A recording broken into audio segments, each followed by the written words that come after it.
So I guess over time I've developed these sort of wealth gen tenets.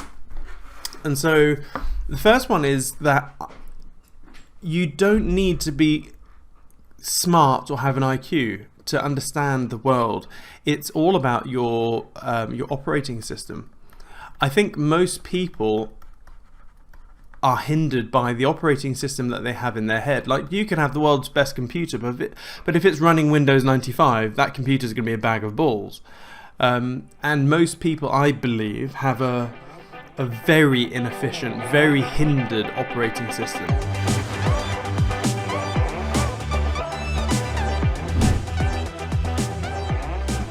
And so, like, I get these random comments on Twitter from, like, I see people all the time saying, "Oh, Siam, you're smart," or whatever, or "I've got a big brain." It's like, if people really know me, you'd understand that I'm thick as two planks. And I'm like, someone literally said it the other day, today or something, and I was like, honestly, I'm probably sub-average in terms of IQ.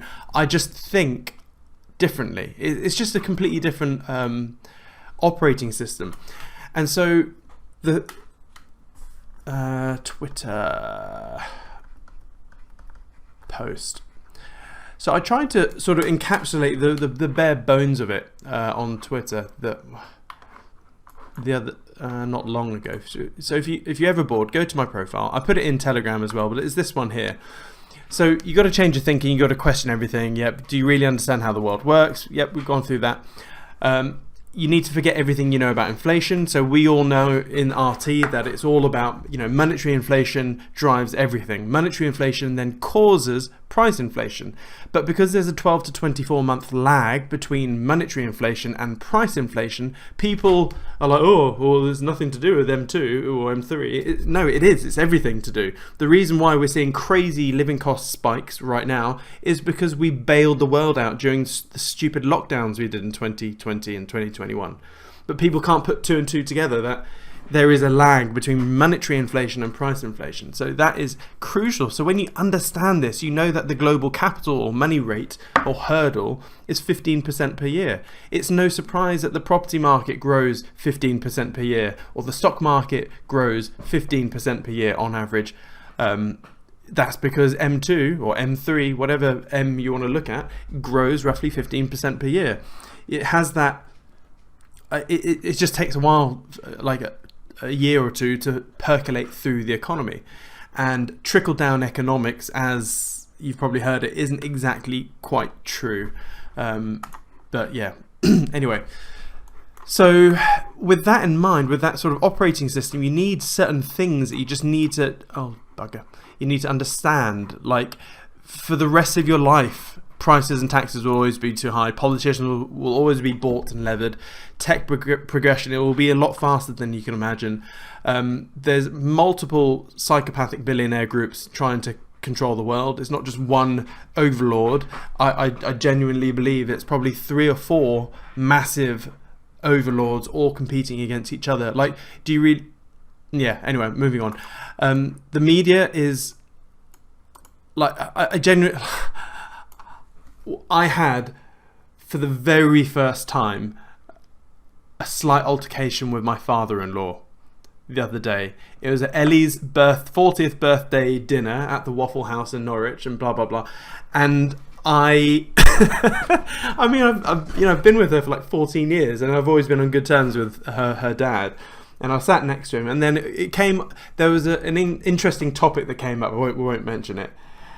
And he said something so naive and incredibly ignorant that I couldn't help but spit my grape juice out. I literally, because I chuckled, and as I laughed, I literally spat grape juice at him. And I was, oh my god, I'm so sorry.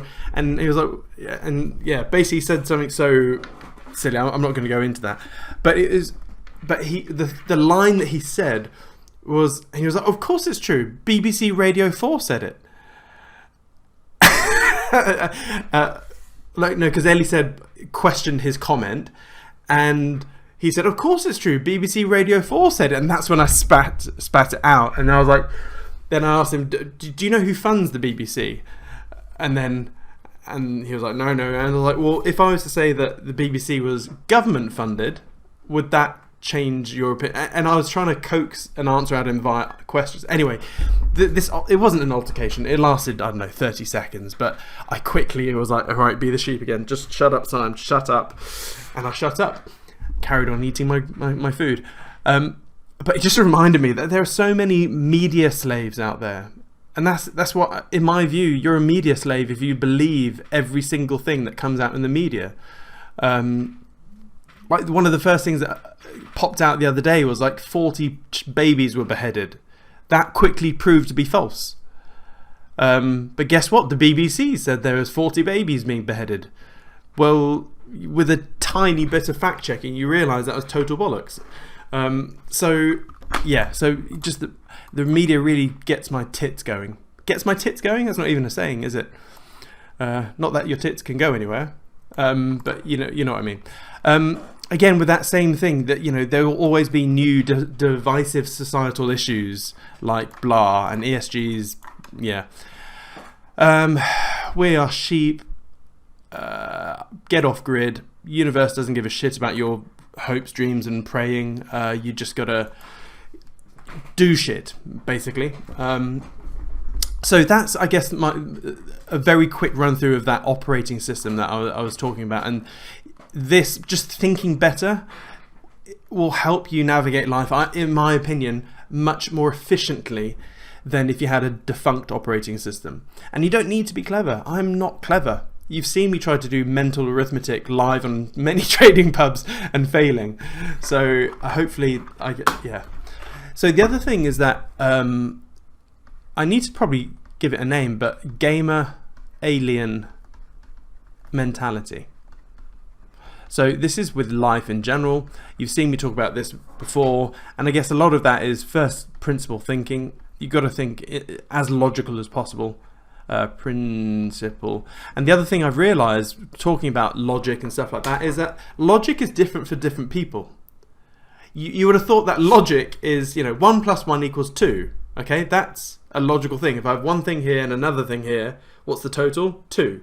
Maths, by definition, or not but by its existence, is logic. But people understand things differently. So what I may think is pure logic may seem completely batshit crazy to someone else. And so you got to be careful with logic, because some people don't understand it, and I probably don't understand it as well as I should. But what I do have is that gamer/alien mentality. So I'm always, anything you do, you got to treat like a game, like a computer game. You die, fail, great, don't cry, you hit reset, just don't do the wrong thing again, and just do it until you win. Hence my phrase of do fail, learn and pivot until you hit your goals. There's nothing wrong with failing. And then also alien mentality is where I always imagine I'm an alien visiting Earth for the first time, studying these stupid bipedal chimps and going, right, I'm going to pretend to be a human for the next 100 years. What do I need to do to cope? What do I need to do to be a fully functioning human participant for the next 100 years? And then you come and then using first principle thinking, you realize, okay, there's certain shit I need to do if I want to have options on this planet and be able, and not be a media slave or a government slave or any form of slavery. You need money. So obviously the first thing is like, okay, I need to nail money first, because money gives you options to do whatever you want, be off grid, not be a slave, let's say. And then there's other things. Obviously you need to sort of, health and stuff, like I'm doing this with my kids, like I make no qualms that my kids will learn about money heavily whilst they're under my roof. They will also learn how to fight. I think it's a weird thing, like as a human male, I guess you need to be able to defend yourself and defend your family or friends or whatever, regardless of the situation. So yeah, my kids will learn to fight just like my mother forced on me, as much as I hated it for the first 12 years. And there's all sorts of stuff like, fighting, health, relationships, social EQ. Like EQ is more important than IQ, in my opinion. Stuff like that. So that's the gamer mentality. Then we need to learn about standard distribution in every facet that you can think of. Standard distribution. You've seen me draw distribution distribution.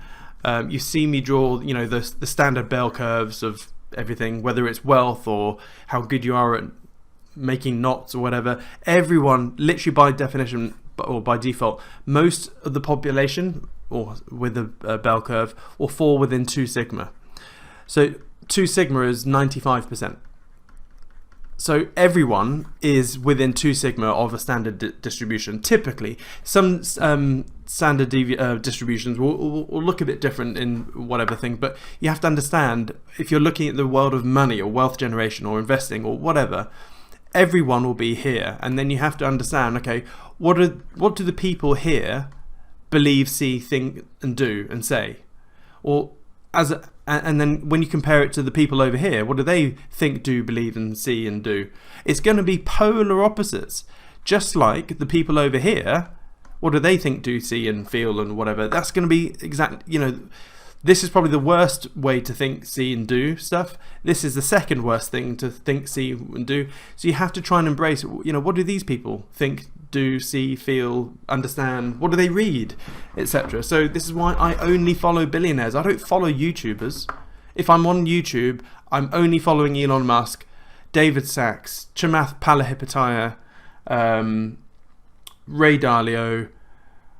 Who else is good? Peter Thiel. He's a good game sort of tactician. I want to get under their bonnet. I want to see what makes them tick. As much as I don't like Sam Altman, I'm following Sam Altman. I don't like what he's doing with OpenAI, especially WorldCoin. But you got to follow the people you don't like or disagree with, because it gives you that varied understanding of stuff. So that's that.